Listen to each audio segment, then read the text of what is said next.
വളച്ച് എന്ന് പറയാനുള്ള ഭോജ്പൂരി മെഗാ സീരിയൽ ലെവൽ പരിപാടിയായി. പക്ഷേ രശ്മിക മന്ദാനയും അല്ലു അർജുനും വരുന്ന സീനുകൾ അതൊരുമാതിരി. രശ്മിക മന്ദാന അത്യാവശ്യം നല്ല അലമ്പാക്കിയിട്ടുണ്ട്. പടത്തില് ഗുഡുകളായിട്ട് നിൽക്കുന്നവര് നമ്മളെ ഓഡിയൻസ് നോക്കിട്ട് അത് എല്ലാരും ഒരുമിച്ചാ പറയുന്നത്. ഇന്ന് നമ്മൾ പുഷ്പ ടു ദ റൂൾ അതിൻ്റെ റിവ്യൂ ആയിട്ടാണ് വന്നിരിക്കുന്നത്. നമ്മൾ FDFS കഴിഞ്ഞ് വന്നതില്ല. FDFS എന്ന് പറയാൻ പറ്റത്തില്ല, നമ്മൾ 8 മണിയുടെ ഷോ ആണ് കണ്ടത്. അപ്പോൾ ഈ വീഡിയോ വരുമ്പോൾ ഉച്ച കഴിയും. എന്ത് തോന്നുന്നു പുഷ്പ ടു ദ റൂൾ കണ്ടിട്ട്? പുഷ്പ 2 പടം തുടങ്ങി ഫസ്റ്റ് ഹാഫ് ഒക്കെ കഴിയുമ്പോഴത്തേനും ഭയങ്കരമായിട്ടുള്ളൊരു ആവേശം തന്നൊരു പടമായിരുന്നു. ഇതിനി സംഭവം ഇറുക്ക് എന്ന് തോന്നി. പക്ഷെ അവസാനം ആയപ്പോഴത്തേന് ഇവന്മാര് ഭോജ്പൂരി മെഗാ സീരിയൽ ലെവൽ പരിപാടിയായി. അതായത് ഫസ്റ്റ് ഹാഫ് ഞാൻ ആക്ച്വലി കാണാൻ പോകുന്നത്, എനിക്ക് ഫസ്റ്റ് പാർട്ട് അത്ര വലിയ കാര്യമായിട്ട് വർക്കാവാത്ത, അല്ലെങ്കിൽ എനിക്ക് അത്ര ഇഷ്ടമില്ലാത്തൊരു പടമാണ്. എനിക്ക് ഫസ്റ്റ് പാർട്ട് കണ്ടപ്പോൾ ഞാൻ തിയേറ്ററിലല്ല കണ്ടത്, ഞാൻ പ്രൈമിലാണ് കണ്ടത്. ഞാൻ തിയേറ്ററിൽ കണ്ടപ്പോൾ എനിക്കത് ഭയങ്കര സംഭവം തോന്നി. ഒരു ഓക്കെ പടം, ഒരു ആവറേജ് അങ്ങനെ ഒരു സിനിമ എന്നുള്ള ലൈനിൽ മാത്രം നമ്മളിതിൽ കണ്ടുള്ളൂ. അപ്പോൾ ഇത് കാണാൻ ചെല്ലുമ്പോൾ ട്രെയിലർ കണ്ടപ്പോൾ നമ്മൾ വിചാരിച്ചു ഇത് കുറച്ച് ഓവർ ദ ടോപ്പ്, കുറച്ചധികം സെക്കൻഡ് പാർട്ട് ആകുമ്പോൾ അപ്ഗ്രേഡഡ് വേർഷൻ ആവണം. അപ്പോൾ അതിന് വേണ്ടി കുറച്ചുകൂടെ പരിപാടികളൊക്കെ ഇവർ ചെയ്യുന്ന ലെവലിൽ ആ ഒരു ലൈനിൽ നമ്മൾ ചെയ്യുന്നത്. അപ്പം നമ്മുടെ മനസ്സിൽ ഉള്ളത് ഒരു മലം കണ്ടാണ് നമ്മൾ എക്സ്പെക്ട് ചെയ്ത് പോകുന്നത്. പക്ഷേ സർപ്രൈസിംഗ്ലി പടം തുടങ്ങി കുറച്ച് കഴിഞ്ഞപ്പോൾ മുതൽ കുറച്ച് നല്ല സീനുകൾ വരുന്നുണ്ട്. എസ്പെഷ്യലി ഫാഫയും അല്ലു അർജുനും വരുന്ന സീനുകളെല്ലാം കുറച്ച് അവരുടെ കോമ്പിനേഷൻ സീനുകളും അല്ലാതെ ഇവരുടെ സീനുകളെല്ലാം തന്നെ റൈറ്റിംഗ് വൈസ് ആണ് കുറച്ച് രസമുണ്ട്. ഞാൻ ആലോചിച്ചു അത് കൊള്ളാലോ, നന്നായിട്ട് വന്നിട്ടുണ്ടല്ലോ എന്ന്. ഫസ്റ്റ് ഹാഫ് ഒക്കെ കഴിയുമ്പോഴത്തേനും ആകെ കല്ലുകടി തോന്നുന്നത് ഇവരുടെ ഈ പ്രണയരംഗങ്ങൾ കാണുമ്പോൾ മാത്രമാണ്. രശ്മിക മന്ദാനയുടെ കടിയെന്നൊന്നും പറഞ്ഞാൽ പോലെ അതൊരു മാതിരി അവസ്ഥയാണ് തിയേറ്ററിൽ. അല്ല, അത് ഒരു നാഷണൽ അവാർഡ് നിൽക്കത്തില്ല, രണ്ടെണ്ണം ഈ തിയേറ്ററിൽ ആൾക്കാർ കൂവി ആ ലെവല് പെർഫോമൻസ് ആണ്. അതായത് കവികൾക്ക് പകരം കൂവലുകളാണ് ഒരു മെയിൻ സീൻ ഉണ്ടല്ലോ, മറ്റേ ആ അമ്പലത്തിലുള്ള സീനകത്ത് ഇവരുടെ ഒരു പ്രസംഗ സമയത്ത് ബാക്ക്ഗ്രൗണ്ടിൽ ഭയങ്കര ഉപ ഞങ്ങൾ പരസ്പരം ചോദിച്ചു ഇത് ഇവന്മാര് തിയേറ്ററിൽ ചോദിക്കുന്ന ലെവല് പരിപാടികളായിരുന്നു ഇവരുടെ സീൻ. അതായത് എസ്പെഷ്യലി രശ്മിക മന്ദാനയും അല്ലു അർജുനും വരുന്ന സീനുകൾ അതൊരുമാതിരി. രശ്മിക മന്ദാന അത്യാവശ്യം നല്ല അലമ്പാക്കിയിട്ടുണ്ട്. ഫസ്റ്റ് പാർട്ടിലും പുള്ളിക്കാരിയുടെ റോളിനെ പറ്റി എല്ലാവരും അന്ന് മോശം പറഞ്ഞാണ്. അതിന് ഒരു മാറ്റം ഉണ്ടാക്കാതെ അത് അതുപോലെ നിലനിർത്തിക്കൊണ്ട് കുറച്ചുകൂടി കൂടുതൽ പേർക്ക് ശ്രമിച്ചിട്ടുണ്ട്. അതിൽ അവർ നല്ല രീതിയിൽ എന്നാലും നമുക്ക് വലിയ പ്രശ്നം തോന്നുന്നില്ല. കാരണം ഇവരുടെ കുറച്ച് നേരം ഒരു 5 മിനിറ്റ് ഉള്ള സീനെ കഴിയുമ്പോഴത്തേനും വീണ്ടും ഫഫയായിട്ടുള്ള പരിപാടികൾ വരുമ്പോഴത്തേനും പടം ഓണാവും. പിന്നെ ഫസ്റ്റ് പാർട്ടിൽ ആക്ച്വലി ഇവരുടെ സീനുകൾ കുറച്ച് ലെങ്ത് ഉണ്ടായിരുന്നു. ഇതിൽ അത്ര ലെങ്ത് ഇല്ലാത്തതുകൊണ്ട് നമ്മൾ ആ മറ്റേ പീക്ക് ലെവലിലേക്ക് പീക്ക് വെറുപ്പിക്കലിലേക്ക് എത്തുന്നതിന് മുമ്പേ സീൻ കട്ട് ചെയ്ത് അടുത്ത സീനിലേക്ക് പോകും. അതുകൊണ്ടൊരു സമാധാനം ഉണ്ടായിരുന്നു. പിന്നെ പാട്ടും ഡാൻസും പരിപാടിയൊക്കെ തിയേറ്ററിൽ കുഴപ്പമില്ലായിരുന്നു. എസ്പെഷ്യലി ഈ ഫീലിങ്സ് എന്ന് പറഞ്ഞ പാട്ട്, അതിൻ്റെ കൊറിയോഗ്രാഫി നമ്മളിപ്പോൾ ലിറിക് വീഡിയോ ഒക്കെ ഇറങ്ങിയപ്പോൾ കണ്ട കുറച്ച് സാധനം ഉണ്ടല്ലോ, അത് കൂടാതെ കുറച്ച് കൂടുതൽ എക്സ്ട്രാ കുറച്ച് കൂടുതൽ പരിപാടികൾ. പക്ഷേ അത്ര മോശമൊന്നുമില്ല, പാട്ട് നല്ല ഓൺ പാട്ടായിരുന്നു. ആക്ച്വലി എനിക്ക് ശരിക്കും അത് കണ്ടപ്പോൾ ഒരു പക്ക ഭോജ്പൂരി പാട്ട്. അതെ, അതായത് അത് ഇതിൽ എനിക്ക് തോന്നുന്ന ഐറ്റ സോങ് അതായിരുന്നു ഇല്ലേ? ഇതിൽ കിസിക്കല്ല ഇതിൽ ഐറ്റ സോങ്. ഇതിൽ ഐറ്റ സോങ് എന്ന് പറഞ്ഞാൽ കിസിക്കായിരുന്നു ഡീസന്റ്. ഫീലിങ്സ് ആണ് ശരിക്കും ഐറ്റ സോങ് പടത്തിൽ. അങ്ങനെയാണ് എനിക്ക് മനസ്സിലായത്. പിന്നെ എസ്പെഷ്യലി സിനിമോട്ടോഗ്രാഫി ചെയ്തിരിക്കുന്ന ഒരു പുള്ളി ഫോറിനാണ്. പുള്ളിയുടെ പേര് കുറച്ച് വലിയ പേരാണ്, ഞാൻ താഴെ ഇങ്ങനെ എഴുതി കാണിച്ചതാണ്. ആ പുള്ളിയുടെ പണി നല്ല വൃത്തിയായിട്ട് ചെയ്തിട്ടുണ്ട്. അതായത് വിഷ്വൽ ഇവർ കൊടുക്കുന്ന പൈസയ്ക്ക് സ്കെയിൽ വൈസ് കാണാനുള്ള സംഭവങ്ങൾ അതിനകത്തുണ്ട്. പിന്നെ ഇത് 3D ഫോർമാറ്റിലുണ്ടായിരുന്നു. നമുക്ക് ഇവിടെ 2D മാത്രമേ ഉള്ളായിരുന്നു. 3D ആകുമ്പോഴത്തേനും ഫസ്റ്റ് സീനിൽ തന്നെ ചന്ദന പറയുന്നത് തിരിച്ച് കണ്ണിൽ വരും. പിന്നെ മറ്റേ സാരിയുടെ തുമ്പി അങ്ങനെയൊക്കെ ആയിരിക്കണം എന്ന് തോന്നുന്നു. പക്ഷെ ആ ഫൈറ്റ് അത്യാവശ്യം നല്ല രസമുണ്ടായിരുന്നു. മറ്റേ നീല സാരി അമ്പലത്തിലെ ഫൈറ്റ്. പിന്നെ ഫൈറ്റ് എന്ന് പറഞ്ഞാൽ റബ്ബർ പന്ത് ഫൈറ്റ് ആണ്, കുത്തിപ്പൊക്കിയിട്ട് ഇടിയൊക്കെ. അതായത് ആർക്കും കനവില്ല, എല്ലാവരും പഞ്ഞി പോലെ. ഇങ്ങനൊരു മാസ് മസാല എന്റർടൈനറിൽ അങ്ങനത്തെ ഫൈറ്റ് നമ്മൾ പ്രതീക്ഷിക്കാവൂ. ഇല്ല അതൊക്കെ അന്നേരം ആ ഫൈറ്റ് ഇല്ലേ, അതിപ്പോ റോപ്പ് ഉപയോഗിക്കാത്ത ഫൈറ്റ് ചെയ്യാൻ ബുദ്ധിമുട്ടാണ് ഇങ്ങനത്തെ ടൈപ്പ്. അതപ്പോൾ അത് ചെയ്യുമ്പോൾ അതിനെ കുറച്ച് വൃത്തിയായിട്ട് അതിനെ സെറ്റ് ചെയ്യാന്നുള്ളതാണ്. ഇപ്പൊ ഇവിടെ എന്ന് പറയുമ്പോൾ മൊത്തത്തിൽ ഇവരെല്ലാവരും ഇങ്ങനെ താഴെ വന്ന് വീഴുന്നതാണ്, ഇങ്ങനെ പതിയെ വന്നു വീഴുന്നത്. സ്ലോ മോഷൻ കാണിക്കുന്നുണ്ടല്ല, സ്പീഡാണ് തന്നെ ഇവർ താഴെ വന്ന് വീഴുന്നതാണ്. അയ്യോ വേദനിക്കരുതേ, അത് കുത്തി പൊങ്ങണ ഓടുന്നു. അതെ ബൗൺസ് ചെയ്ത് പറഞ്ഞത് ഈ ടൈപ്പ് പടത്തിൽ നമ്മൾ ഇത് കാണാൻ തന്നെയാണ് പോയത്. ഇങ്ങനത്തെ ഫൈറ്റ് ആണെന്ന് അറിയാം, ഈ സിനിമ ഇങ്ങനെയാണെന്ന് അറിയാം. പക്ഷെ അവിടെ നമ്മൾ ശരിക്കും എന്നെ ഞെട്ടിച്ചത് ഫസ്റ്റ് ഹാഫിലെ കുറെ സീനുകൾ ഇന്റർവെൽ സീക്വൻസ് ഒക്കെ നല്ല അത് കഴിഞ്ഞ് സെക്കൻഡ് ഹാഫ് പകുതി സ്റ്റാർട്ട് ചെയ്ത് ഫയർ അല്ലടാ വൈൽഡ് ഫയർ ആണെന്ന് പറയുന്ന അവിടെ ആ ഒരു സീൻ ഭയങ്കര രസമായിരുന്നു. കാരണം ആ സീനിന്റെ സ്ട്രക്ചർ സ്റ്റാർട്ടിങ് മിഡിൽ എൻഡ് ഉള്ള പോലെ അത് രണ്ടുപേരുടെ പെർഫോമൻസും അല്ലു അർജുന്റെ പെർഫോമൻസും ഫഹദ് ഫാസിൽ പിന്നെ നമ്മൾ സ്ഥിരം കാണുന്ന സാധനം തന്നെയാണ്. രംഗണ്ണൻ ആ ലെവൽ പെർഫോമൻസ് ആണ്. രംഗണ്ണനും ഷിഖാവത്തുമായിരുന്നു. ഈ അടുത്തിടയ്ക്ക് സുകുമാർ ആവേശം ഈ മീറ്റർ അടിപൊളിയാട്ടോ, ഇതെല്ലാം പിടിക്കാം. അല്ല ആ പരിപാടി ഉണ്ട്. പക്ഷെ ഫാഫ എപ്പോ സ്ക്രീൻ ഔട്ടായി പിന്നെ ഒരു പുതിയ വില്ലൻ ആഡ് ചെയ്യുന്നു. ഇവിടെ മുതൽ പടം അങ്ങോട്ട് പോക്ക. സിനിമ പോകുന്നത് സിനിമയല്ല, പിന്നെ നമ്മൾ സീരിയൽ ലെവലിലോട്ട്. അതായത് ആക്ച്വലി ഈ പടം തുടങ്ങുമ്പോൾ പോലെ അതായത് ഫസ്റ്റ് പാർട്ട് പെട്ടെന്ന് എനിക്ക് വാരിസൊക്കെ ഓർമ്മ തോന്നുന്നു. അതെ വാരിസ് അല്ല, ഇത് ഫസ്റ്റ് പാർട്ടിൽ തന്നെ ഈ പുഷ്പ എന്ന് പറഞ്ഞ ക്യാരക്ടറിന്റെ നീളം എന്ന് പറയുന്നത് പുള്ളിയുടെ പേരില്ല, പുള്ളിയുടെ കുടുംബ പേര് എന്നുള്ള ഒരു കോൺഫ്ലിക്റ്റ് ഉണ്ടല്ലോ. ആ കോൺഫ്ലിക്റ്റിനെ ഇവര് ഈ പടത്തിൽ അവരതിനെ കൺക്ലൂഡ് ചെയ്യണം. അതിന്റെ കൺക്ലൂഷന്റെ ഭാഗമായി നടക്കുന്ന കുറച്ച് കാര്യങ്ങൾ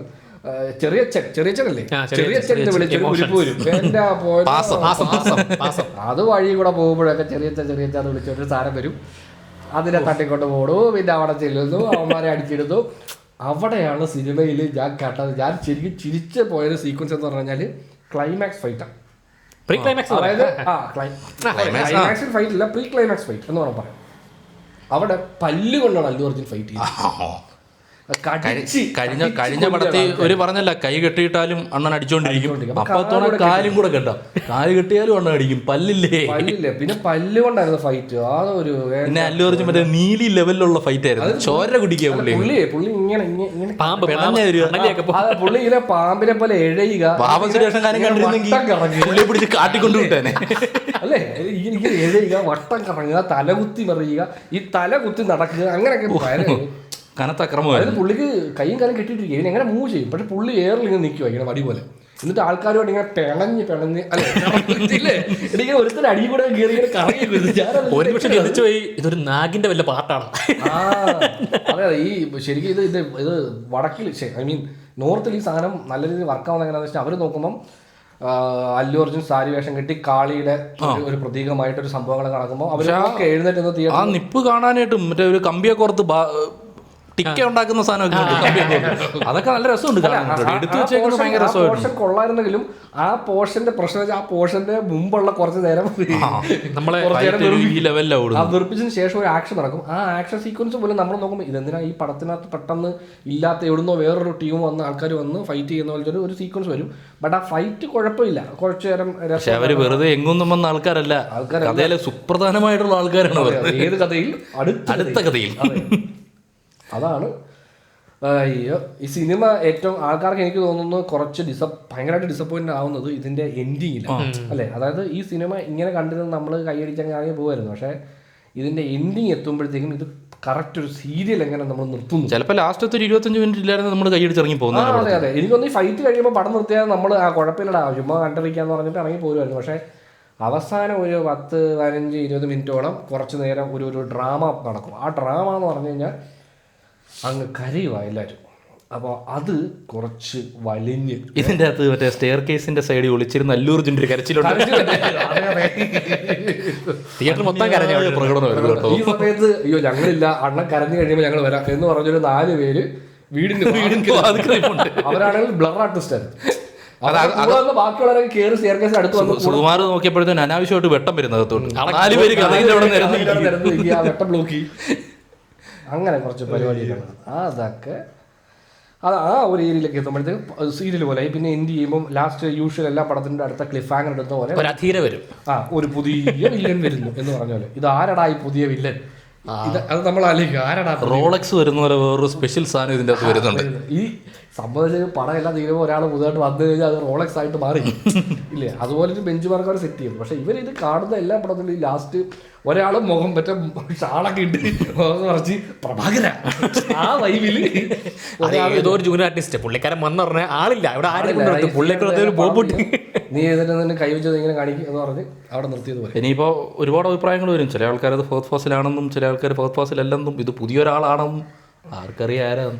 അതെ, ആരായാലും ആ അത്ര ഏരിയ വന്നു കഴിഞ്ഞപ്പോൾ തിയേറ്ററിൽ ആൾക്കാർ ക്ഷമ നശിച്ച് കൂവി. പടം കഴിഞ്ഞിറങ്ങുമ്പോൾ കൂവി ഇറങ്ങുക എന്ന് പറയുന്ന ഒരവസ്ഥയാണ്. അത് ഒഴിവാക്കാൻ പറ്റുന്ന എങ്ങനെയാണെന്ന് വെച്ച് കഴിഞ്ഞാൽ സിനിമ എനിക്ക് പഞ്ച് വേണം. ഇപ്പൊ പുഷ്പ ഫസ്റ്റ് പറഞ്ഞ് നിർത്തുമ്പോൾ ഇവർ രണ്ടുപേരും കൂടെ ഒരു ഫേസ് ഓഫിലാണ് നിർത്തുന്നത്. അപ്പൊ അവിടെ കുറച്ച് രസം ഉണ്ടായിരുന്നു. ആക്ഷൻ ആ ഒരു കോൺഫ്ലിക്റ്റിലാണ് ഈ പടത്തിന്റെ പകുതി വരെ നിൽക്കുന്നത്. ഇവർ രണ്ടുപേരുടെ ഉണ്ടായ കോൺഫ്ലിക്റ്റിന്റെ പരിപാടിയിലാണ്. ആക്ച്വലി അവിടുന്ന് പടം ഇവർക്ക് നിർത്തായിരുന്നു. ഇവർ രണ്ടുപേരും ആ കോൺഫ്ലിക്റ്റ് അവസാനിക്കുന്ന പടം അവസാനിപ്പിക്കും ഇവർക്ക്. അത് കഴിഞ്ഞാണ് പിന്നെ ഇവര് ചന്ദനമരം സിൻഡിക്കേറ്റ് ഉണ്ട്, ഒരുപാട് ആൾക്കാർ ചാവലുണ്ട്. മനസ്സിലായോ? ഫാസിൽ തിരുന്നോണ്ട പരിപാടി തിരുന്നില്ലല്ലോ. തീർന്നിട്ടില്ല, ഫാസിൽ വരുമല്ലോ. ആ രാമേശ്വരം സീക്വൻസ് ഒക്കെ ഭയങ്കര രസമായിട്ട് ചെയ്തിട്ടുണ്ടായിരുന്നു. ഇവർ ആക്ച്വലി ഇടയ്ക്ക് ഇങ്ങനെ പുട്ടിന് പേരിടുന്ന പോലെ ഈ ചേസ് സീക്വൻസ് അങ്ങനെ കുറച്ച് സാധനങ്ങളൊക്കെ വരും. അതൊക്കെ കുറച്ച് എനിക്ക് ഭയങ്കര ഇഷ്ടപ്പെട്ടത്. ഈ ഇപ്പം വരുന്ന എല്ലാ വലിയ സിനിമകളിലും ഈ എഡിറ്റിങ് ഭയങ്കര സ്പീഡിൽ എഡിറ്റ് ചെയ്ത് വെക്കുന്ന ഒരു പരിപാടിയുണ്ട്, പ്രവണതയുണ്ട്. അതുപോലെ ഭയങ്കര ശബ്ദം. ഈ സിനിമയിൽ ഇതിൽ രണ്ടുമില്ല. വളരെ സമാധാനം, വളരെ നല്ല രീതിയിൽ എഡിറ്റ് ചെയ്ത് നമുക്ക് എന്താണ് നടക്കുന്നതെന്ന് വ്യക്തമാക്കി തരുന്ന പോലത്തെ എഡിറ്റിംഗ് ഉണ്ടായിരുന്നു. അതുപോലെ മ്യൂസിക്കും അതുപോലെ സൈലൻസ്, പടത്തിൽ സൈലൻസ് ഉണ്ടായിരുന്നു. പടത്തിൽ ഇതുപോലൊരു പടത്തിൽ ഇത്രയും വലിയൊരു 3 മണിക്കൂർ 21 മിനിറ്റ് ഉള്ള ഒരു വലിയ മാസ് മസാല പടത്തിൽ ഇടയ്ക്ക് സൈലൻസ്, അത് അത്ഭുതമായിരുന്നു എനിക്ക്. സാധാരണ മാർട്ടിൻ മറ്റേ ഈ ലാസ്റ്റ് പണ്ട് പടമായിരുന്നു കങ്കുവയിലൊക്കെ എന്തുവായിരുന്നു, ഒരു സെക്കൻഡ് നമ്മുടെ കാത് അതുപോലെ ബഹളമായിരുന്നു. പക്ഷെ ഇത് ഇവർ ഒരുപാട് സമയം തരും നമുക്ക് സന്തോഷത്തോടെ സമാധാനത്തോടെ. ഈ ടെക്നിക്കൽ ഡിപ്പാർട്ട്മെന്റിലെ കുറച്ച് നീറ്റായിട്ട് വർക്ക് ചെയ്തിട്ടുണ്ട്. അത് ഇതിന്റെ ബാക്ക്ഗ്രൗണ്ട് സ്കോർ ചെയ്തേക്കുന്നത് 3-4 മ്യൂസിക് ഡയറക്ടേഴ്സ്, എന്നിട്ടും സൈലൻസിന്റെ അനുമാർക്ക് സമയം കിട്ടി. അതാണ് അതിനെ ഞങ്ങൾ അപ്രിഷ്യേറ്റ് ചെയ്യാം. അത് പറയാതിരിക്കാൻ പറ്റില്ല. കാരണം സാം CS വർക്ക് ചെയ്തിട്ടുണ്ട്, അജിനേഷ് ലോകനാഥ് വർക്ക് ചെയ്തിട്ടുണ്ട്, തമൻ വർക്ക് ചെയ്തിട്ടുണ്ട്, പിന്നെ മെയിൻ ചെയ്തിരിക്കുന്നത് എനിക്ക് തോന്നുന്നു DSP ആയിരുന്നല്ലേ കങ്കുവേ. പെട്ടെന്ന് ഇത് സുകുമാർ കണ്ടപ്പം DSP മാറ്റിയിട്ട് അതിനിടയ്ക്ക് ബാക്ക്ഗ്രൗണ്ട് നീ കുഴലിട്ടവർ തടിയില്ലേ, അത് വേണ്ട എന്ന് പറഞ്ഞാണ് അല്ലേ. സാംസിയസിന്റെ പോർഷൻ എനിക്ക് മനസ്സിലായില്ല. പക്ഷെ എന്നാലും അത് അറിയാൻ പാടില്ല. അത് മറ്റേ സോങ്സിന്റെ ഇതും സ്കോർസ് ആയിട്ട് യൂസ് ചെയ്തിട്ടുണ്ട്. അപ്പം DSPയും ബാക്ക്ഗ്രൗണ്ട് സ്കോർ ചെയ്തിട്ടുണ്ട്. എനിക്ക് തോന്നുന്നു ഈ ആക്ഷൻ സീക്വൻസും സാംസിയസും കൂടുതലും ചെയ്യുന്ന ഈ ആക്ഷൻ ബാക്ക് ഏരിയയിലാണ് പുള്ളിയുടെ കുറച്ച്. പക്ഷെ അങ്ങനെ ഭയങ്കരമായിട്ട് നോട്ടീസ് ചെയ്യേണ്ട ബാക്ക്ഗ്രൗണ്ട് സ്കോറുകളില്ല. ബാക്ക്ഗ്രൗണ്ട് സ്കോർ ഇതിന്റെ കൂട്ടത്തിൽ അങ്ങ് സ്മൂത്ത് ആയിട്ട് പൊക്കോണ്ടിരിക്കുന്നതുകൊണ്ട്. പിന്നെ ഇടയ്ക്ക് ചില പാട്ടുകൾ വരും, ഡയലോഗ് വെച്ചുള്ള പാട്ടുകൾ, ആ സാധനം അതിപ്പോ നായരും പാടും ഇടയ്ക്ക് അതൊക്കെ ഫാസ്റ്റ് അടിപൊളിയായിട്ട് ചെയ്തിട്ടുണ്ട്. സിനിമ തുടങ്ങിയ സമയത്തെ, അതായത് സ്റ്റാർട്ടിങ്ങിൽ ടൈറ്റിൽ ക്രെഡിറ്റ്സ് വരുമല്ലോ, ആ ക്രെഡിറ്റ്സിൽ ഇവർ കുറച്ചധികം റൈറ്റേഴ്സിൻ്റെ പേര് മെൻഷൻ ചെയ്തിട്ടുണ്ടായിരുന്നു. അതായത് script supervisor, script assistant, dialogue writer, dialogue assistant, അങ്ങനെ കുറച്ചധികം പേരുണ്ട്. അതായത് ഇത്ര ആൾക്കാരെ ഇവർ റൈറ്റിങ്ങിൽ ഇൻവോൾവ് ചെയ്യിച്ചിട്ടുണ്ട്. അതുകൊണ്ടായിരിക്കണം ഒരു മെജോറിറ്റി ഓഫ് സീനുകളിലും കുറച്ച് രസമുള്ള ഒരു കൺസ്ട്രക്ഷൻ ഉണ്ടായിരുന്നു. സീനിന്റെ ഒരു നല്ല എൻഡിങ് ഉണ്ടായിരുന്നു ഓരോ സീൻ. അതായത് സീൻ തുടങ്ങുന്നതും മിഡില് എൻഡ്, അങ്ങനെ സ്ട്രക്ചർ എല്ലാ സീനുകളും ഇങ്ങനെ പെട്ടെന്ന് വന്നു പോകുന്ന സീനില്ല. കുറച്ച് പിന്നെ ഇവർ ഇതിന്റെ സ്ക്രിപ്റ്റ് ഒരുപാട് ചേഞ്ച് ചെയ്തിട്ടുണ്ടല്ലോ. ഇവർ ഫസ്റ്റ് ഷൂട്ട് ചെയ്ത സമയത്ത് സെക്കൻഡിന്റെ ഒരു കഥയായിരിക്കത്തില്ലല്ലോ ഇപ്പം വരുന്നത്. അതായത് ഡിമാൻഡ് ഉണ്ടല്ലോ ഇവർക്ക്. അതായത് ഓൺ ഡിമാൻഡിൽ ഒരുപാട് കാര്യങ്ങൾ വേണം. അതായത് ഒരു സോങ് വേണം. ഈ എസ്പെഷ്യലി ഈ പടത്തിൽ ഇവർ ഈ പാട്ട് സിനിമയുടെ മാർക്കറ്റിംഗ് ടൂളായിട്ട് ഉപയോഗിക്കാനാണല്ലോ ചെയ്യുന്നത്. പക്ഷേ ഈ പാട്ട് പടത്തിനകത്ത് ഇനി ആവശ്യമില്ല. അതായത് ശ്രീവല്ലിയും പുഷ്പയും തമ്മിൽ ഇനിയും പ്രേമിക്കുന്നു, അവരിനിയും പാട്ട് പാടുന്നു, ഇടയ്ക്ക് എനിക്ക് ഫീലിങ്സ് വരുന്ന ഇങ്ങനെ പറഞ്ഞുകൊണ്ടേ അത് തൊട്ട ഉടനെ ഫീലിങ്സാ. അപ്പോൾ അതാണ് അത് ഇതിനിടയ്ക്ക് പാട്ടിടാൻ വേണ്ടി ഓരോരോ സീനിൽ അമ്പലത്തിൽ വെച്ചുള്ള സീനിലൊക്കെ ഞാൻ പേടിച്ചു കേട്ടോ. ഇപ്പൊ പറയുമ്പോൾ എനിക്ക് ഫീലിങ്സ് വരുന്ന സമയങ്ങൾ പറയുന്നത് ഞാനും പേടിച്ചു. ശരിയാ, നമ്മൾ പറയാൻ ചെയ്തത്. ഇപ്പൊ അതെടുത്ത് നോക്കിയാണല്ലോ ആ സീക്വൻസ് സ്റ്റാർട്ട് ചെയ്യുന്നത് കുറെ നേരം ഉണ്ടല്ലോ. അത് മറ്റേ ആദ്യം ഒരു ഡാൻസ് ഉണ്ട് ഇവന്റെ, അത് കഴിഞ്ഞ് മറ്റേ ഇവിടെ പാട്ട് വരുന്നു, അത് കഴിഞ്ഞ് പിന്നെ ഒരു സീക്വൻസ് വരുന്നു. അവിടെ അമ്പലത്തിൽ എത്തുന്നു, അവിടെ മറ്റേ പൂജ നടക്കുന്ന സമയത്ത് ഇങ്ങനെ ഈ ഭാര്യ ഇതായിട്ട് വീഴുന്നു, പ്രഗ്നന്റ് ആണെന്ന് അറിയുന്നു. പിന്നാണ് ഉടനെ പോയി സാരി ഇട്ട് മേക്കപ്പ് മൂക്കുത്തി കുത്തി ഉടനെ വന്ന് ഡാൻസ് കളിച്ച്, ആ ഡാൻസ് ആദ്യം അണ്ണന്റെ ഒരു നൃത്തം, താണ്ഡവ നൃത്തം, അത് കഴിഞ്ഞ് ഇവർ രണ്ടും പേരും കൂടെ മറ്റേ സൂസേക്കി എന്ന് പറഞ്ഞ പാട്ട്, ആ പാട്ട് ഡാൻസ് കളിക്കുന്നു. ഈ ഡാൻസ് കഴിഞ്ഞതിന് ശേഷം ഒരു ഫൈറ്റ്, ഭയങ്കര വലിയ സീക്വൻസ് തന്നെ. ഈ പടത്തിൽ നല്ലൊരു ബജറ്റ് മുടക്കിനുണ്ടെന്ന് ഇവർ ആദ്യം പറയുന്നുണ്ടായിരുന്നു. പക്ഷെ വൃത്തിക്ക് ഷൂട്ടും ചെയ്തിട്ടുണ്ട്. പക്ഷെ അതിന്റെ പ്രശ്നം അതിനകത്ത് ഇടയ്ക്കിടയ്ക്ക് ഈ പറഞ്ഞ ശ്രീവള്ളിയുടെ ഫേസ് കാണിക്കുമ്പോൾ പണം അങ്ങോട്ട് നമുക്ക് അയ്യേ എന്ന് തോന്നും. പുള്ളിക്കാരി ആക്ച്വലി കഴിഞ്ഞ ദിവസം പറഞ്ഞായിരുന്നു, ഈ പടത്തിലെ അഭിനയത്തിന് നാഷണൽ അവാർഡ് കിട്ടും. ഉറപ്പാ. ഇത് നാഷണൽ അവാർഡ് ജൂറി ഈ പടം കാണണം. കുത്തി ഇത് കാണിക്കണത്. ഇതിൻ്റെ അകത്ത് മൊത്തം പടം കണ്ടില്ലല്ലോ, ഇവളുടെ പോർഷൻ മാത്രം കട്ട് ചെയ്തിട്ടാണ് കാരണം അതുപോലെ അങ്ങനെ ഒരു 2-3 കൊടുക്കാം. പിന്നെ ഈ വർഷം ഇല്ല അല്ലു അർജുന ഒരു നാഷണൽ അവാർഡ് കിട്ടിയതാണ്. അപ്പം അതുകൊണ്ട് പിന്നെ പറയാൻ പറ്റത്തില്ല. അതൊരു പുള്ളിക്ക് അതൊരു ബാഗേജ് ആയിട്ട് തോന്നി. കാര്യം ആ സിനിമയിൽ ഫസ്റ്റ് പടത്തിൽ ഇത് കിട്ടിയത് കൊണ്ട് ഈ സെക്കൻഡ് പടത്തിൽ പുള്ളിക്കാരൻ ഇമോഷണൽ സീനുകളിൽ അഭിനയിക്കണം എന്ന് നിർബന്ധം ഉണ്ടെന്ന് തോന്നുന്നു. അഭിനയ മുഹൂർത്തങ്ങൾ എനിക്ക് ഇച്ചിരി കൂടെ വേണം. അതുകൊണ്ട് ഇടയ്ക്കിടയ്ക്ക് ഈ ഇമോഷണൽ സീനുകൾ വന്നുകൊണ്ടിരിക്കും. അത് നമ്മൾ നോട്ടീസ് ചെയ്തു. കാര്യം അതുകൊണ്ടാണ് തോന്നുന്നു സിനിമയുടെ ടുവേർഡ്സ് എൻഡൊക്കെ വരുമ്പോഴത്തേക്കും കരച്ചിട്ട് വിറച്ചോണ്ട് കരയുന്നത്. വിറച്ചോണ്ടാ കരയുന്നത്. അല്ല ഇമോഷണൽ ആകുമ്പോൾ അങ്ങനെ ആണോ എന്ന് പറഞ്ഞിട്ടുണ്ട്. അത് തന്നെ അതൊക്കെ ഇവിടെ ഇപ്പോൾ പഠിച്ചിട്ടുണ്ട്. കുറച്ച് നല്ല നല്ല ആക്ടിങ് ബേസ് ചെയ്തിട്ടുള്ള സിനിമകളൊക്കെ കണ്ടിട്ടുണ്ടായിരിക്കണം. അതുകൊണ്ടായിരിക്കണം ആ പോർഷനിലൊക്കെ പറഞ്ഞത് സുകുമാരൻ എനിക്ക് ഇവിടെ ഒരു ഇമോഷണൽ സീൻ കിട്ടുക. ഇമോഷണൽ സീനിൽ പിടിച്ചാൽ ഇമോഷണൽ സീനിൽ നല്ലപോലെ അഭിനയിച്ചാലേ എന്റെ അഭിനയം നല്ലതാണെന്ന് ആൾക്കാർ പറയും. മോഹൻലാൽ കരയുമ്പോൾ സുകുമാരട്ടെ കാണിച്ചു കൊടുത്ത് നീ ലാലേട്ട ഫാനല്ലേ ഇത് കണ്ടു. അപ്പൊ കരയുമ്പോ വിറക്കണമല്ലേ സുകുമാര? വിറക്കണം. അതായത് ലാലേട്ടൻ എന്റെ വിരലുകളെ അഭിനയിക്കും, കുഴപ്പമില്ല. ഇവിടെ എന്റെ പല്ലിലേക്ക് ഭയങ്കര എന്ത് പറയുന്ന അവസ്ഥയാണ്. പിന്നെ ഈ പടത്തെ എടുത്തു പറയാനുണ്ട്. ഈ പടത്തെ സ്റ്റാർട്ടിങ്, അതായത് ഇവന്റെ ഇൻട്രോ, നമ്മുടെ നായകന്റെ ഇൻട്രോ ഒക്കെ കാണിക്കുന്നത് ജപ്പാനിൽ. ജാപ്പനീസ് 8 മണിക്കൂർ പുള്ളി ഒരു കണ്ടെയ്നറിനകത്ത് ഇരുന്നിട്ട് ഒരു ജാപ്പനീസ് ബുക്ക് ഇരുട്ടത്തിരുന്ന് വായിച്ച് ജാപ്പനീസ് പഠിച്ചിട്ട് ഈ കണ്ടെയ്നർ പൊക്ലൈൻ വെച്ച് പൊക്കുമ്പോൾ പൊട്ടി താഴെ വേണ്ടിയിട്ട് വേണം അതുപോലെ ഓപ്പൺ ആയി പുറത്തു വരാൻ.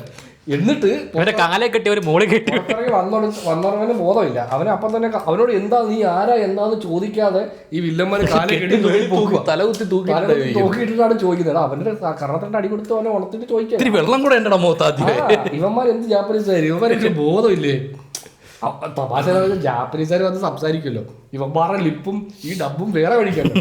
വേറെ ആരാണ്ടൊക്കെ വിളിച്ചു വരുത്തി, ഈ നാട്ടിലുള്ള ആരെയൊക്കെ വിളിച്ചു വരുത്തിട്ട് ഇവർക്ക് അറിയാവുന്ന മറ്റേ ജാപ്പനീസ് വേർഡൊക്കെ വെച്ചിട്ട് എനിക്ക് തോന്നുന്നു ഈ ആനിമയൊക്കെ കണ്ടതിനകത്ത് അടിച്ചു. നമുക്കറിയത്തില്ലല്ലോ ഇവർ പറയുന്ന ജാപ്പനീസ് ആണോ. സബ്ടൈറ്റിൽ ഉണ്ടായിരുന്നുണ്ട്, ഞാൻ കുത്തിയിരുന്ന് വായിച്ചു കേട്ടോ.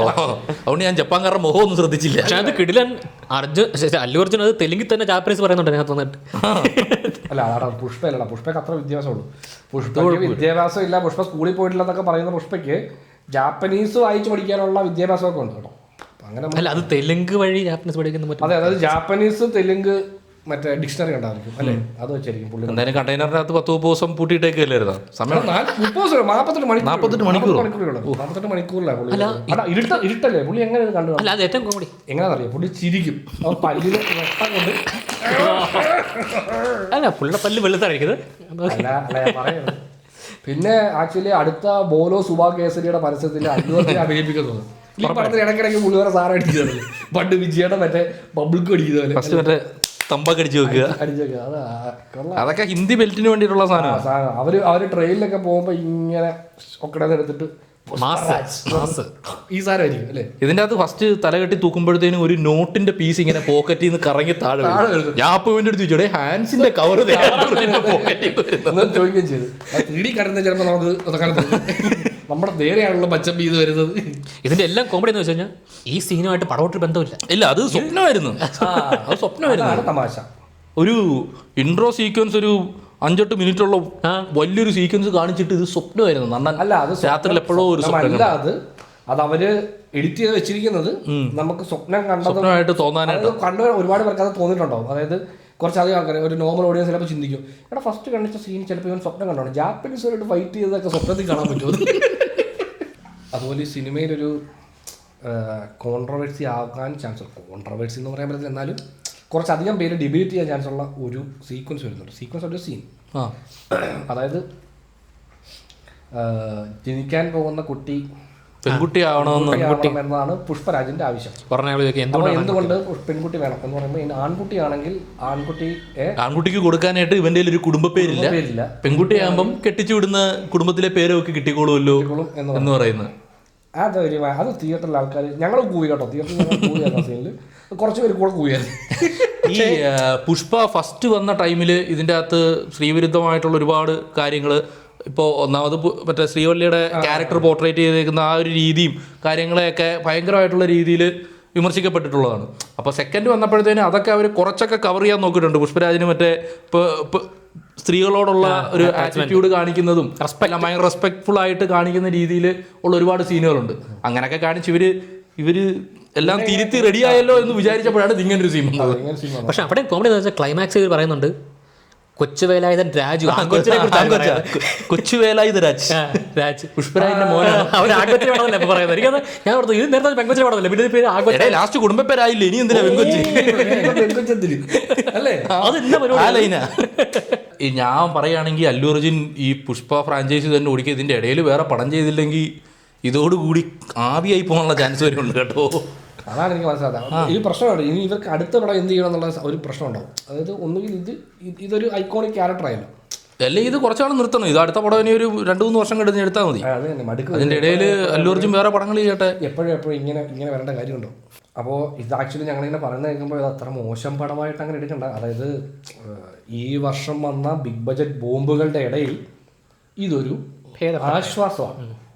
അതായത് ഈ സിനിമ കൈവിട്ടു പോകുന്നത് ലാസ്റ്റ് ആകുമ്പോഴത്തേക്കും മാത്രമേ ഉള്ളൂ. അവസാനത്തെ നമ്മള് സെക്കൻഡ് ഹാഫിന്റെ ഒരു പകുതി ക്ലൈമാക്സ് വരെ അങ്ങ് പോയി അത് കയ്യിൽ. നമ്മളിത് ആദ്യം തൊട്ട് ഇത് തന്നെയാണല്ലോ പറയുന്നത്. പടം നല്ല പടമാണ്, നല്ല രസമായിട്ട് വന്ന് ലാസ്റ്റ് കൊണ്ട് കല ഉടച്ച പോലത്തെ ഒരു ഫീലായിരുന്നു ഈ പടത്തിന്. അപ്പം നമ്മൾ പടം കണ്ട് ഇറങ്ങുമ്പോഴത്തേനും നമ്മുടെ മനസ്സിൽ ആ ക്ലൈമാക്സ് ആണ് നിൽക്കുന്നത്. അപ്പോൾ ഇതിനു മുമ്പേ ചെയ്ത കാര്യങ്ങളൊക്കെ ആൾക്കാർ മറക്കുക. ലാസ്റ്റത്തെ ഒരു 20 മിനിറ്റ് നല്ല സംഭവങ്ങളും സീനുകളും ഒരുപാട് നല്ല സീക്വൻസ് ഉണ്ട്, ഒരുപാട് പെർഫോമൻസ് ഉണ്ട്. എനിക്ക് ഭയങ്കര ഇഷ്ടപ്പെട്ട ഒരു സംഭവമാണ് ഈ ഓരോ സീനുമേ ഇങ്ങനെ ജമ്പ് ചെയ്ത് ഭയങ്കര സ്പീഡിൽ ഓടിച്ചു വിട്ടിട്ട് നമുക്ക് ആക്ഷന് വേണ്ടി സമയം കൊടുക്കാം. ഇവരങ്ങനെ പോകുന്നില്ല. ഇത് ഇങ്ങനെ ഫൈറ്റ് ചെയ്യാം, അടുത്ത സീനിൽ ഫൈറ്റ് കാണിക്കാന്നുള്ള ധൃതിയൊന്നുമില്ല. ഇവർ ഡ്രാമയാണ്. ഇപ്പം ഇന്റർവെൽ പോലും ഒരു ആക്ഷൻ ബ്ലോക്കിലല്ല ഇന്റർവെൽ നടക്കുന്നത്. അതൊരു ഭയങ്കര രസകരമായ സീൻ. ആ സീനിൽ ഹ്യൂമർ ഉണ്ട്. അതായത് ഇവർ ഇൻവോൾവ് ആവുന്ന സീനിലെല്ലാം ഹ്യൂമർ വരുന്നുണ്ട് കുറച്ച്. അതൊക്കെ രസമുണ്ടാണ്. ആ ഇന്റർവെൽ ബ്ലോക്കിനെ കാട്ടി ഇന്റർവെൽ കഴിഞ്ഞു വരുന്ന സാധനം ഇച്ചിരൂടെ ബെറ്റർ ആയിട്ട് ഭയങ്കര ബെറ്റർ ആയിട്ടുള്ള ആ സീൻ, അതായത് ഫയറല്ല വൈൽഡ് ഫയർ, അടിപൊളി സീനായിരുന്നു. ആ സീൻ ഭയങ്കരമായിട്ട് എനിക്ക് സിനിമ തിയേറ്റർ ഫുള്ള് കൈയടി വീണൊരു സീനാണ്, സുന്ദര സീനായിരുന്നു. അതെ ആ സീൻ സ്റ്റാർട്ട് ചെയ്ത് അതിങ്ങനെ എല്ലാ സീക്വൻസിനും കുറച്ച് ലെങ്ത് ഉണ്ട്. ഇതിന്റെ എല്ലാം കോൺഫാക്ടർ അത് തന്നെ. പക്ഷേ ഈ ഫഹദ് ഫാസിൽ വന്നു കഴിയുമ്പോഴത്തേനും ഓപ്പോസിറ്റ് നിൽക്കുമ്പോൾ അല്ലു അർജുന്റെ പെർഫോമൻസ് ഇത്തിരി ബെറ്റർ ആകുന്നുണ്ട്. ശ്രീവള്ളിയായിട്ട് നിൽക്കുമ്പോൾ അല്ലു അർജുൻ നല്ലത്. അല്ല അതിനകത്ത് മറ്റേ ഇവര് സംസാരിക്കാതെ ഇവര് ആംഗ്യം കാണിച്ചുകൊണ്ടൊരു ഡയലോഗ് പോകുന്ന ഒരു സാധനം, അത് ഭയങ്കര രസമാണ്. അതൊക്കെ ശരിക്കും ഇങ്ങനത്തെ ഒരു സിനിമയിൽ നമ്മൾ കാണാത്ത സീക്വൻസുകളാണ്. അതായത് സാധാരണ ഇങ്ങനത്തെ പടത്തിൽ എല്ലാവരും അങ്ങ് പറയുമോ, ഡയലോഗ് പറയലോ, ഒരാൾ നിന്ന് കഥ അത് ഇവർ രണ്ടുപേരും അങ്ങോട്ടും ഇങ്ങോട്ടും സംസാരിക്കുന്ന ഒരുപാട് ദൂരത്ത് നിന്നാ. അപ്പൊ അവിടെ നിന്ന് വിളിച്ചു പോയിട്ട് കാര്യമില്ല. അവിടെ നിന്ന് ഇവര് മറ്റേ ആംഗ്യ ഭാഷയിലാണ് സംസാരിക്കുന്നത്. അവിടെ കുറെ ഹ്യൂമറൊക്കെ വരും. അല്ലെങ്കിൽ നരസിംഹത്തിന്റെ അകത്ത് പവിത്ര എന്ന് വിളിച്ച് മോഹൻലാൽ അങ്ങ് നടന്നു വരുന്നോലിരിക്കും. എന്തോ കാര്യമായിട്ട് പറയുന്നില്ല. പിന്നെ ഫൈറ്റ് ചെയ്തവനൊക്കെ ഇരിക്കുന്നതിൻ്റെ ഇടയിൽ ഈ പടത്തിലെ ഗുഡുകളായിട്ട് നിൽക്കുന്നവര് നമ്മളെ ഓഡിയൻസിനെ നോക്കിയിട്ട് അത് എല്ലാവരും ഒരുമിച്ചാണ് പറയുന്നത്. അത് എനിക്ക് തീരെ ഇഷ്ടപ്പെട്ടില്ല. അത് നമ്മളോടാണല്ലോ മച്ചമ്പി. അതിനിടയ്ക്ക് പിന്നെ അല്ലു അർജുൻ പറയുന്നത് ഞാൻ റബ്ബ പോലെ കട്ട് ചെയ്തു. അത് വില്ലന്മാരും പറയും തിരിച്ചിക്കോട്ട്. അത് എനിക്ക് മനസ്സിലായില്ല. അത് റബ്ബ പോലെ കട്ട് ചെയ്ത് അത് ഒരുപാട് തവണ അത് റിപ്പീറ്റ് ചെയ്യുന്നുണ്ട്. ബാക്ക്ഗ്രൗണ്ട് സ്കോർ വരും ഞാൻ ആക്ച്വലി ഞാൻ വിചാരിച്ച് മറ്റേ ഇത് നമ്മളൊരു ക്യാഷ് പ്രൈസ് ഒക്കെ പറിച്ചു പറയത്തില്ല, വെറുതെ പറയത്തില്ല, നിന്നെ ഞാൻ റബ്ബ പോലെ ഇറക്കും കഴിഞ്ഞെന്ന് വിചാരിച്ചു. അത് തീർന്നില്ല. അതിങ്ങനെ പറഞ്ഞുകൊണ്ടിരിക്കുക. ഈ ഇറക്കുമ്പോഴും പറയും ഇറക്കുന്ന സീനുണ്ട്. അതെനിക്ക് മനസ്സിലായില്ല അത് എന്താ ഉദ്ദേശിച്ചതെന്ന്. അതൊക്കെ കോമഡി ആയിരുന്നു കേട്ടോ. അതൊക്കെ സീനൊക്കെ നമുക്ക് ഭയങ്കര കോമഡി. പിന്നെ അതുപോലെ അല്ലു അർജുൻ കബഡി നടത്തൊരു കറക്കുണ്ട്, കൊടച്ചക്രമൊക്കെ കറക്കുന്നത്. അതൊക്കെ ശരിക്കും നമ്മള് ആസ്വദിച്ച്. അതെ പുഷ്പ ഇത്ര ഫ്ലെക്സിബിൾ ആണെന്ന് ഇതിന്റെ അകത്തെ ഫൈറ്റുകളിലൂടെ പുഷ്പയ്ക്ക് ഈ കഴിവുണ്ടോ അല്ലേ? അതെ, പുഷ്പ ഇങ്ങനെ കമഴ്ന്ന് കിടന്ന് വെച്ച് ഒറ്റ കറങ്ങുക അല്ലേ, കുടച്ചക്രം പോലെ. അപ്പോൾ പറഞ്ഞു വന്ന ഇത്രേ ഉള്ളൂ. ഈ വർഷം ഇറങ്ങിയ മെയിൻ ബിഗ് ബഡ്ജറ്റ് ബോംബുകളുടെ ഇടയിൽ ഇതൊരു ആശ്വാസമാണ്. അതായത് കാതടപ്പിക്കുന്ന ശബ്ദമില്ല, ഇങ്ങനെ കണ്ണടച്ചാൽ 4 സീൻ കവർ ചെയ്ത് പോകുന്ന പോലെ സ്പീഡിൽ എഡിറ്റിംഗ് ഒന്നുമില്ല, ഭയങ്കര ഡീസെന്റ് ആയിട്ട് എഡിറ്റ് ചെയ്ത് വെച്ചിട്ടുണ്ട്. അങ്ങനെ അതുകൊണ്ട് കുറച്ച് കണ്ടിരിക്കാൻ മ്യൂസിക് പരിപാടി പ്രൊഡക്ഷൻ ക്വാളിറ്റി